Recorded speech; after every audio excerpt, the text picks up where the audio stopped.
got Baldy on the board. We got the roasters out there. My favorite day of the week, Monday. And Baldy probably is laughing right now. Monday sets the tone for the entire week. You have a great Monday. It's smooth sailing the rest of the way. And we're talking about the NFL draft, recapping it all with Brian Baldinger here on the roast. Shout out to YouTube and Twitch. Brought to you by First NorCal Credit Union. Upgrade your savings dividend. Open a First NorCal First Class Money Market today. And you can now download the Odyssey app directly from our YouTube and Twitch pages, as we have added the QR code on both pages, the Xfinity mobile text line. And shout out to our friends at Flowing Water Plumbing and Drain. If you're going to call it to the roast, you better bring it, because if you don't, you will be flushed. Brought to you by Flowing Water Plumbing and Drain. We got your calls coming up. Oreo Cookie and Willam Morin, 888-957-9570. Ask Baldy anything about the draft. But first, Shaska, before you jump in. Yes. Poolside premonitions with Brian Baldinger. I think it needs to be a thing. I mean, they're bringing up poolside early in the morning at their deep swim. He wasn't in the bay. He wasn't off the coast of Florida or anything like that in Key West. He was in the pool talking about, you know what? I think I let him go quarterback in this draft. I'm like, what? Poolside premonitions with Brian Baldinger. Before you get in there on that one, Baldy, I had Penix as my number 2 quarterback. Yeah. I like him a lot. I saw him at Allegiant Stadium. I never understood the Bo Nix thing. I thought he didn't see the field well, didn't see a lot of NFL throws. I thought Penix was extremely undervalued. I mean, he went 8th, so it's not like he went in the 4th round, but I don't know. I liked him more than everyone else did. Yeah, look, he was after Caleb, he was my second favorite quarterback. Oh. I watched so much film on him, but I got to know the kid, had him on my podcast, met him at the Super Bowl, kind of followed him. And then, look, I used to work for the Falcons. I announced their preseason games. I was there when Mike Smith and Matt Ryan came together. I've been in the room with Arthur Blank talking about coaches. And so I just know Arthur. Like, I know the greatest success he's ever had since he owned the Falcons was when Matt Ryan and Mike Smith got together. And they had a great 10-year run or so, Super Bowl, Kyle, the whole thing. And so as much as they wanted Kirk Cousins because they needed a quarterback, I think once they saw Penix throw and they got to meet him and they had a private workout, they were blown away. And they're like, we got to figure out a way to make this work. The talent's too good. And I always said this, Joe. I said, if you put J.J. McCarthy in Washington's offense, would they be 14-0 and play Michigan for the national championship?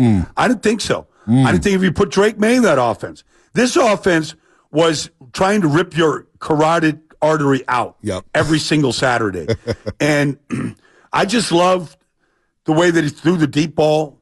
I love the way he tested. He's an elite athlete, and he's very, very smart. He elevated Indiana when he was there to the 7th-ranked team in the country. It's true. Yep. Beat Michigan, took Ohio State to the brink, went to Washington, a moribund program, 4-8. Nobody's talking about the Huskies. He's convincing Roma Dunze and Jalen Polk and Jalen McMillan, stay. I know this coach. Like, don't leave. Don't get in the transfer. Got them all to stay. Went to work. All those kids got drafted. Yep, went to work there. So he doesn't go number 2 overall. Jaden Daniels goes number 2 overall in Washington. You get Drake May, who I'm not the biggest fan of, out of North Carolina.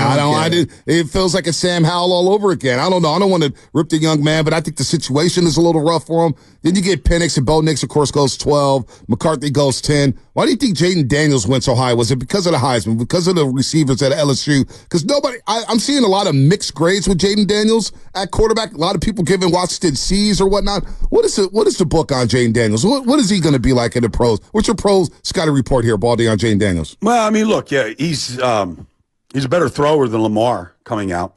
I mean, he ran like Lamar in college. Ran all the way to the Heisman like Lamar did. He's not built like Lamar.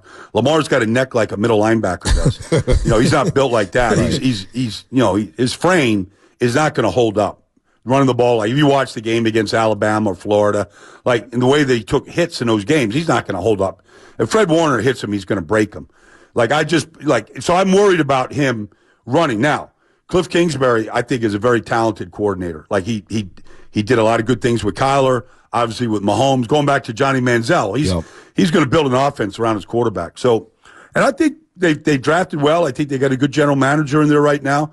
So I feel like he's got a chance to elevate. They've got a good receiving core right now. If the offensive line comes together, they've added a lot of new pieces that had to get better than it was a year ago. Like, I think he's got a chance for success. I think Washington's going to be an improved team. Yeah, I mean, if only one way to go, and that's up. You know what I mean? Baldy, back to the Niners before we start hitting the lines here. You can ask Baldy anything. If you're looking at the Niners at the end of that Super Bowl to where they are today, are they a better team after free agency and the draft? I think if Dre comes back healthy, I think they're a better team. Okay. I think they have better depth right now. And I think they have more speed on the team. Yep. And so that's always going to transfer over the course of a season. Yes, speed kills. And I think they rebuilt their defensive line in free agency. So I didn't think they had good depth on that position last year. They should be better this year. And then in terms of working the draft board, the players they selected, maybe the needs that they had, how did you grade out the 49ers draft? Approximately, letter grade if you had to.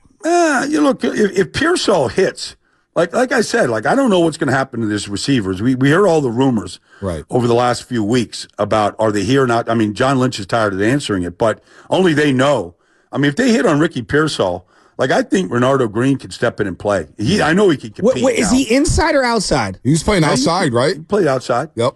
Play outside. So I think if they hit on I think if Green gets on the field, I think this is a good draft. Okay. I think Dominic Pooney can. I don't know if he's going to start. I know he's going to push somebody. Right. Whether it's Colston or whether it's a right guard position in San Francisco. I could see him stepping in and playing right guard for this team and upgrading that position. I love bringing all these players in. Compete. You want to be on the 49ers? You want to compete for Super Bowls? Go compete in training camp. May the best man win. I'm excited for training camp with all the depth that they've added here. But let's take the lines here. Ask Baldy anything. 888-957-9570. Start off with our boy Oreo Cookie in Oakland. Oreo Cookie, man. Ask Baldy anything here on the roast. Hey, what's up, Baldy, man? It's an honor to speak to you. Everybody appreciate your breakdowns, man. You're usually on top of it. I hope that this first round pick, Pearson, man, I hope that he pops. I hope he's fly for a white guy. But given the history of the 49ers, we did not take any defensive linemen this time around. What gives? Well, I think they fortified that position in free agency. And so, they got 4 defensive linemen that have come in right now, and so I think that's where they hit the draft. I think the defensive linemen went early in this draft. They went in the first and second rounds, guys that could step in and play. And they went, receiver because I think they're concerned about paying everybody what they have been paying them and what they might have to. And so I think they addressed the defensive line in free agency, and I think that's, kind of where they're at right now. Let's go to Willam Morin. Willam Morin, ask Baldy anything here on the roast. What up, Will? Hey, what's up, hey, Baldy? Thanks for taking my call. Thanks for giving me the time. My first question was plus-worthy. I don't feel like getting plussed on a Monday, so I got a simple question. Who do you see as the biggest underperformer in this draft, and who do you see as the biggest steal so far in the draft? Thank you, sir. The first question, I understand the question. I don't want to dodge it. But I these kids just got drafted. They deserve every opportunity to go out there and compete. I don't know if Drake May is going to win the job in New England. They're not a very good team. He's probably in a position where you almost hope he doesn't start right away, even though he's the third pick. Now, he might win the job outright, but it's not a very good team around him. They have 2 rookie receivers that might end up starting for him. So, I don't want to throw cold water on anybody out there. I just think, if you look at this kid, Braden Fisk, he goes to Florida State for 1 year, man. and he dominates. They're undefeated. If the quarterback, Jordan Travis, doesn't get hurt, who knows? Maybe Florida State wins the national championship. Baldy, I was just saying that. I'm a big Florida State fan. We had this conversation 3 times this morning. Yeah, this morning. I was pissed because I went down to the Rose Bowl, saw Michigan in Bama, and I thought, boy, Jordan Travis is healthy. He could beat this Michigan team with all that talent they have. But continue, Baldy, because Fisk is a player. If you look at Braden Fisk, and he gets, he plays up, goes to Florida State. He's a dominant player. Goes to the Senior Bowl. Nobody can block him. And then you just watch his work ethic, the way he plays. Now, look, nobody's going to compare anybody in any draft to Aaron Donald. But the guy plays the game with the ferocity that Aaron played. I don't think he's the pass rusher that Aaron was and always has been. But, they're rebuilding their defensive front. I mean, Kobe Turner and Byron Young had 17 combined sacks last year as rookies, and then they became starters. And now you look at Verse and Fisk, like this is going to be a talented defensive front in Los Angeles. So if you said, okay, what's the guy?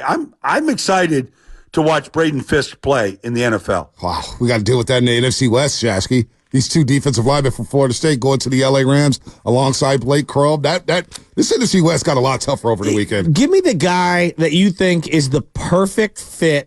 It could be anywhere. It could be Caleb, number 1 overall. Who is the perfect fit for the coach?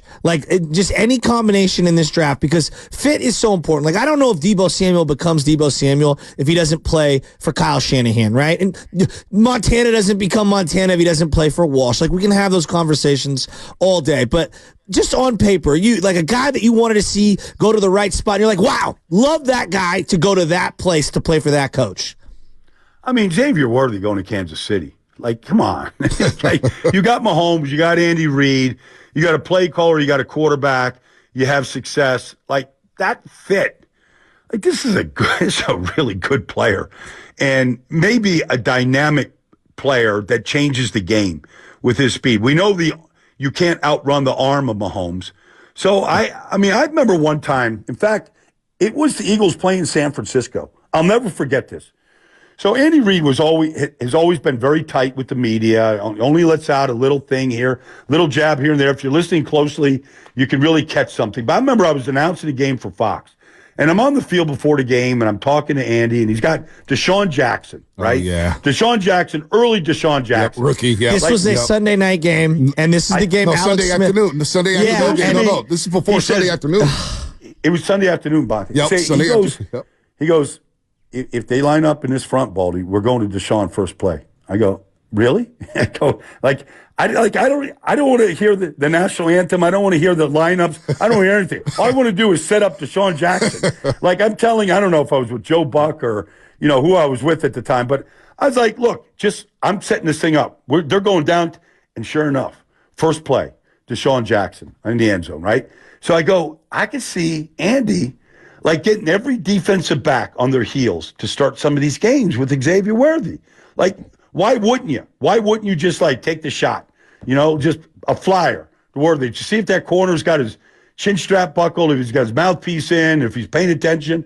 Because if you blink, this kid's going to be by you. Yeah, I'll never forget that game. Sunday afternoon, the Eagles came in and just dominated at Candlestick Park. I think they had a goal. Maybe forced a fumble, brought it back 99 yards. I don't know. It was a crazy game, but Philly had their way in that one. If that was the 2010 one, it was the one where Alex Smith's rolling out left, goes to Sunday Night Football. The same day the Giants beat the Tigers that day. That was Mike Singletary. This one was Mike Nolan. I know exactly what Baldy's talking about. Sunday afternoon game, plenty of seats available at Candlestick Park. And Deshaun, who's played our backyard at Cal Berkeley. We're thinking draft him. The Niners ended up drafting Kenton Balmer in that year. And he goes to Andy Reid. You knew going to Andy Reid. That's what we said about Xavier Worthy on Friday, Baldy.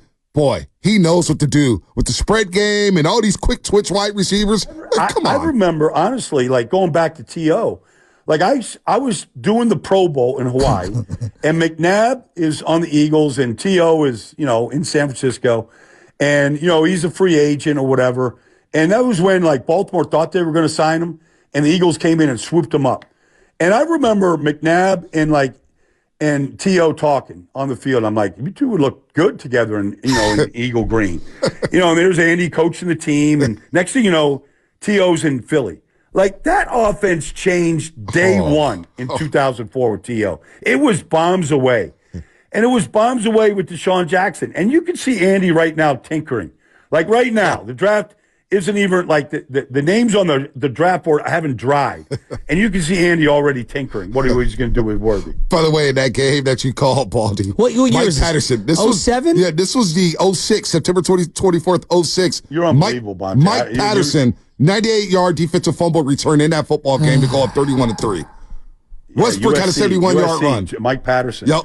First-round pick from him. I'll never forget that game because I was just thinking, boy, Philly is stacked, man. They just came in to handle business. We see them blow out the Niners a lot at Candlestick Park. Let's ask Baldy anything, 888-957-9570. Let's go to Robin in the city. Robin, what's up, sugar? Ask Baldy anything. Hey, Sugar. Is Baldy my new sugar? So, listen, Baldy, this is Robin. I call everybody Sugar. It's just a habit. I'm sorry, Sugar. That's all right. But here, That's all right, Robin. okay, so the DBs for the Niners in the past was slow as hell. So now they got some speed, but I'm still worried about the offensive line because, in my opinion, the last two Super Bowls that they played, it was really the right side. Was it McGlinchey? Now McKivitz, he all right, you know what I'm saying? But the Niners get their butt kicked in the trenches, and that's real. So what I want to ask you is, what do you think about the offensive line? Even though they've got graded high in the draft, I don't think they're going to win until they do something about that offensive line. Thank you for taking my call. Well, I mean, they had the leading rusher. The quarterback finished the league, the season with the number one rated quarterback. Like, they're playing pretty good football. Now, there was a couple mistakes there against Kansas City. Chris Jones is a wrecker. Maybe Dominic Pooney. Maybe you just need more Polynesian power, in the middle of that offensive line right now. Like, he's going to go compete, and he's a powerful guy. So I saw 16 Polynesians get drafted in this draft. Like, they're 0.3% of the population. They had 16 players drafted. Like, these guys are built to play this game. It's important to them. I do this football camp with Jesse Sapalo every once in a while out in Las Vegas. These Polynesians come, like, you would swear they're in full pads the way that they go compete in the trenches, offense, defensive line. They go at it. Like, it's full speed. Like, they want to play. And you ought to see the wave of kids that are coming in the future drafts. You better start, stacking up on these guys because they play the game. They're just more powerful, balanced. The game's important to them. They got their head screwed on straight overall. Like, I think this Pony's going to be a player for them. Baldy, I'm actually surprised at that number. I'm surprised it isn't higher because I remember growing up playing Pop Warner football or even high school. We played South City High School. They had nothing but Samoans and Polynesian kids. And we knew watching the field, like, damn, they got those big Samoans, man. It's going to be a long day, man. They grow up playing rugby. They grow up playing rugby. It's like they're all big. Yeah. They're all linebackers. They're all fullbacks. And it's like, dude, we got to tackle these guys today. It's going to be a long day. I remember they had this one, I forget his name now, it eludes me, but he was a starting nose tackle for the Miami Dolphins, and he was Samoan. And he told me that he played NFL football to get in shape for rugby. Well, Baldy, that's why. When he went back to the homeland, he went back to the islands, and they were playing rugby. Like, he was trying to win. He was trying to, like, dominate at that game. Oh, that's why I like Maris for the Cowboys. I wanted the Niners to take him. I think he's a player. Yeah. I think he's a player. I'm a Notre Dame guy, so, like, I get it. We always elevate our own, but, like, I think the dude's a playmaker, and I actually like the Dallas Cowboys draft. I do too. Well, I mean, I liked it. Look, I think Tyler Guyton, you watch him against Jared Verse in a bowl game 2 years ago. He dominated. Oh, yeah, I watched your film, Baldy. He shut him down. Yeah, he shut him down. And then, Cooper Beebe was my number one guard in this whole draft. Like, I watched him against Byron Murphy of Texas, and all he did was just dance with them the whole game. Murphy couldn't beat him once. Now, I don't know if he could play center. It looks like they got a big hole at center. So maybe that, I don't know what their plans are, but my guess is they're going to move him and play him at center. That's my guess. And maybe they get two starters. They just signed Zeke, so maybe the running back situation's okay. I kind of thought like they missed out on drafting a running back or a wide receiver, but I think they addressed the biggest need on the offensive line. Yeah, I thought Trey Benson was headed to Dallas. Let's take Matt Narinda. Ask Baldy anything. Up, Matt? Matt Narinda, what's happening, Matt? All right. Good morning, gentlemen. Hey, Baldy, this one hopefully isn't coming a little bit out of left field, but mostly it's just an amazing story for the people that know it in the Bay Area. I think there was a long article on it in the Players Tribune. But Ray Davis, it's a pretty circuitous route. He ends up at Temple and Vandy, Kentucky. And then ends up at Kentucky, and just a really amazing story for the Bay Area. And, I tend to like those running backs that can make the over-the-shoulder catch out of the backfield with low center of gravity. They can also pick up the block. He's got a chance to step in Buffalo. What do you think? Well, I mean, look, this is James Cook is a starter there, and they signed Frank Gore Jr. Yep. Frank Gore hit me up over there last week, and he's like, dude, like, you do videos on everybody. I haven't done one on my son. What's going on? So I went back to Southern Miss, and I watched him, and he reminded me of Devin Singletary, who started his career in Buffalo when Frank was up there. Mm-hmm. And he went up signing with Buffalo. So, look, but they need a backup right now to Ray. To James Cook. And so Frank Gore ain't going away quietly. Like this kid is quicker than fast, but he's talented. But Ray Davis had an amazing year at Kentucky. Like you could look at one of these games. I think it was Florida. He had 230 yards. Yeah, 4 one of those touchdowns games. or something. Yeah. Maybe yep. He ripped it up. He wasn't bad against Georgia. Had a big run against Georgia. So I think James they want to run the ball. That's kind of what they want to do right there. The offense line got better last year. Cook was really good the second half of the season. I'm anxious to see who wins the backup running back job. But it is a great story. I kind of followed that story of Ray Davis, too, from where he came from and all the stuff that he went through to get where he is. He'll be hungry for sure. And his father, Raymond Davis, he was a couple grades ahead of me, Baldy, played at Galileo High School, our rival high school in Washington.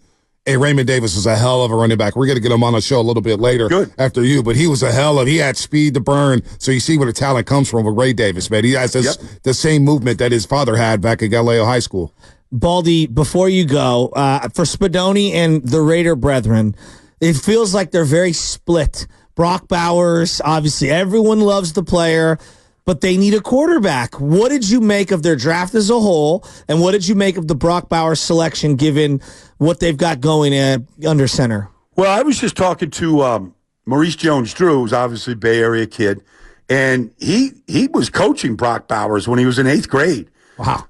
This kid was setting the world on fire and 7-on-7, all this stuff when he was a sophomore.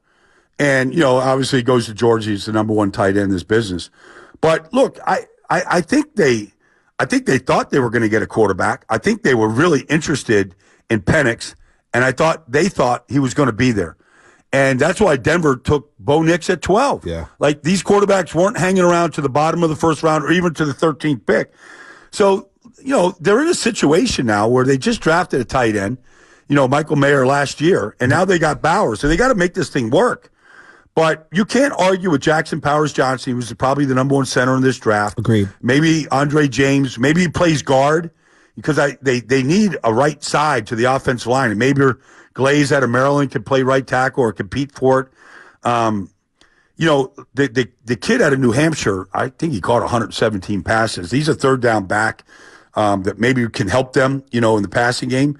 But look, they're gonna battle it out with these 2 quarterbacks right now, and I think they still got to upgrade the position to really compete in that AFC West. Man, AFC West is going to be dominant. Jim Harbaugh with the Chargers. You got Peyton and the Broncos, the Raiders. This hour flew by, Baldy. When the hell are you coming back out to the Bay Area to hang out with us, man? When we going to get some Baldy in the Bay? Well, let's make that happen. At some point during OTAs or the end of sometime in June. Let's take a look before we get to training camp and what the 49ers look like. If there's moves that are made, June 1st is always a big day in the NFL for June 1st cuts, and the roster will change a little bit. So I think we got to do it because honestly, not to steal the thunder of Jim Harbaugh, but who has it better than us? Let's make it happen. Seriously, hey, nobody's got it better than us, man. We might have a 95-7 the game softball game. Uh-oh. I think we need to have you fly out, or we'll send you video and you do Baldy's breakdowns on some of the swings we've got going here. What do you think of that? Well, I would like to do the breakdowns live, Joe. I don't want to get the video. I want to be there, like right behind the dugout. Yes, making these breakdowns live. I love it. Well, they're going to have me be the umpire, and I'm going to be, right? You're out of there. So I need you breaking down my strike 3 calls here. I want to see your call. I want to see your ball strike call. All right, Baldy, man, you're the best. You're the best, buddy. More poolside premonitions from Brian Baldinger. We love all your videos that you're pumping out for the NFL draft. I know there's more to come. Thanks for always spending some time with us, man. Always great to catch up with you. Yep, a lot of fun, guys. Yep, let's do it again soon. See you.